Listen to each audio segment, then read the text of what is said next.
10 বছরের একজন সাহাবী আমর ইবনে আবি সালামা রাদিয়াল্লাহু তাআলা আনহু, নবীজির একজন 10 বছরের সাহাবী। উনি একদিন নবীজির সাথে একই দস্তরখানে খাইতে বসছে। উনি খাবারের বিভিন্ন আইটেম একবার এটা ধরে, একবার ওইটা ধরে, ছোট মানুষ। তো নবী সাল্লাল্লাহু আলাইহি ওয়াসাল্লাম হাদিসের মধ্যে আছে, সাথে সাথে বলছে, ইয়া গোলাম, হে প্রিয় বৎস, সাম্মিল্লাহ, বিসমিল্লাহ বলো। 1 2 কুল বিয়ামিনিক, ডান হাতে খাও। 3 কুল মিম্মা ইয়ালিক, তোমার সামনের থেকে খাও। এই যে 3 সবক নগদ দিয়ে দিছে। কি বলো, বলেন না, কি বলতে কইছে? কোন হাতে খাইতে কইছে? আর কোনখান দিয়ে খাইতে কইছে? সাম্মিল্লাহ, বিসমিল্লাহ বলো। কুল বিয়ামিনিক, ডান হাতে খাও। কুল মিম্মা ইয়ালিক, সামনের থেকে খাও, সামনের থেকে খাও। এটা ভদ্রতা। ইসলাম জিন্দেগির প্রত্যেকটা বিষয় কদম কদম নড়া চড়ায় আখলাক শিখাইছে, আদব শিখাইছে। প্রিয় নবী সাল্লাল্লাহু আলাইহি ওয়াসাল্লাম হাদিসের মধ্যে আছে, নবীজি যখন পানি পান করতেন, তো পানি পান করতে কখনোই তিনি পানির গ্লাসে, পানির পাত্রে তিনি নিঃশ্বাস ফেলতেন না। লা ইয়াতানাফাসু ফিল ইনা, পরিষ্কার হাদিস। রাসূলুল্লাহ সাল্লাল্লাহু আলাইহি ওয়াসাল্লাম পাত্রের মধ্যে নিঃশ্বাস ফেলতেন না। 1 2 নাম্বার, পানি কমপক্ষে তিনি 3 ঢোকে পান করতেন, 3 নিঃশ্বাসে। প্রতি নিঃশ্বাস গ্লাসের বাইরে আলাদা ফেলতেন। এটা আখলাক, এটা সুন্নাত। তাহলে রাসূলুল্লাহ সাল্লাল্লাহু আলাইহি ওয়াসাল্লাম পানি পান করবে কিভাবে, উম্মত নিঃশ্বাসটা কিভাবে ফেলবে, খোদার কসম আল্লাহর নবী উম্মতকে এটাও শিখায় গেছে। এবং আজকের চিকিৎসা বিজ্ঞান এটাই প্রমাণ করছে যে রাসূলুল্লাহ সাল্লাল্লাহু আলাইহি ওয়াসাল্লামের পানি পান করার পদ্ধতি সর্বশ্রেষ্ঠ। এটাই নিরাপদ, এটাই আধুনিক, এটাই যৌক্তিক, এটাই বাস্তবসম্মত, এটাই স্বাস্থ্যসম্মত। সুবহানাল্লাহ। সবকিছু রুচিসম্মত, স্বাস্থ্যসম্মত, যৌক্তিক, উপযোগী, বাস্তব। বদনসিব আমরা, দুর্ভাগ্য আমরা, আমাদের মন্দ কপাল। আমাদের সব ছিল, কিন্তু আমরা নিজের সম্পদ গ্রহণ করলাম। আমাদের কোরআন আছে, আমাদের রাসূল আছে, আমাদের আল্লাহ আছে, আমাদের সবকিছু স্পষ্টভাবে আলোকিত আছে।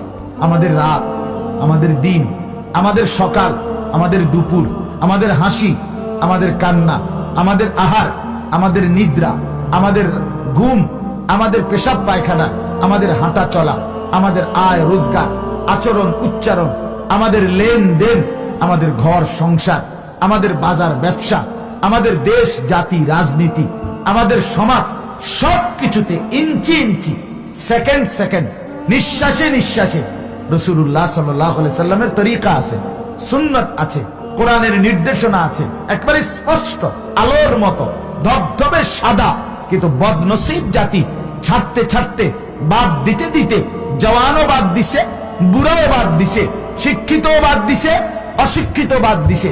যার কারণে এখন উলামায়ে কেরাম সুন্নাত বললে, কোরআনের হুকুম বললে, রাসূলের কথা বললে কারো গাও জ্বলে, কারো মাথা জ্বলে, কারো শরীর জ্বলে, কারো সব জ্বলে।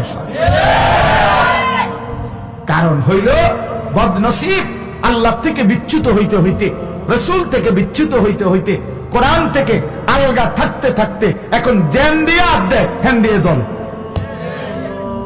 যেটা কয় এটারে কয়টা বাদ দিয়ে, এখন বাদ দিয়ে এটা কইয়েন না হুজুর, হেটা কইয়েন না, এটা বলিয়েন, বিতর্কিত কথা বলিয়েন না, উস্কানিমূলক কথা বলিয়েন না, রাজনৈতিক কথা বলিয়েন না, এরা বর্তমান পরিস্থিতি নিয়ে কথা বলিয়েন না, এটা বলিয়েন না, দৈন্তান না কইতে কইতে আর নাই, আর নাই কিছু। আমি কিছুদিন আগে এক ভদ্রলোকরে বলছিলাম, উনি আমার এই কয়েকটা কইছি, ডিডি কইতাম না, শেষ হচ্ছে কোরআন সুন্নাহর কথা বলবেন, আর উনি জিডি কইছি ইডি কইতাম না। পরে আমি বললাম, আপনার এগুলো বাদ দিয়া আঙ্কেল, কোরআন সুন্নাহর কথা কি, এগুলো বাদ দিয়া যদি আপনি মানা করছেন, এই একটা স্যাম্পল হিসাবে 10টা মিনিট আমনে কুদুর কইয়া দেন, আমনে কুদুর এটা কোন বলে এডি দিয়ে কয় কোরআন সুন্নাহর কথা, আমনে যেটি কইবেন এটির ব্যাখ্যা আমি পরে করুন, আমনে কুদ্দুর কর অসুবিধা কি? আপনি আমার স্যাম্পলটা ধরাই দেন, আমি যখন বুঝতেছি না বিষয়টা আমনে কর। আমরা কি আর এত কিছু করছি না? আমি তো তাহলে আমনে মাতবরি করতে হেছেন, এটা তো বুঝলাম না। মানে এরকম বেকুব কি আর বাজারে ওঠে? কথা বলেন না, নিজেই কইলো এটা কইেন না, এটা কইেন না, এটা কইেন না, আবার নিজেই কইলো কোরআন সুন্নাহর কথা কইবেন। তা আমি বললাম যে যেটা আমি অনেক কিছু বলতে পারতাম না, কি কইলে কোরআন সুন্নাহর এই স্যাম্পলটা আমনে কোন, আমনে আমারে বলে ধরাই দিলে পরে আমি জিনিসটা বুঝলাম যে হ্যাঁ এগুলারে কয় কোরআন সুন্নাহর কথা। উনি কো আমরা কি রেডি করছে, তো আপনি পড়ছেন না, বোঝেন না, আবার মাতবরি তো আপনি এক নম্বরে। এমন ফাজিলের বাতরান দেখে কথা বলেন না, মেয়ে মন ফালতুর বাতরান দেখে। এজন্য এটা দুর্ভাগ্য আমাদের, আমরা বদনসিব হয়ে গেছি, আমরা মন্দ কপাল হয়ে গেছি।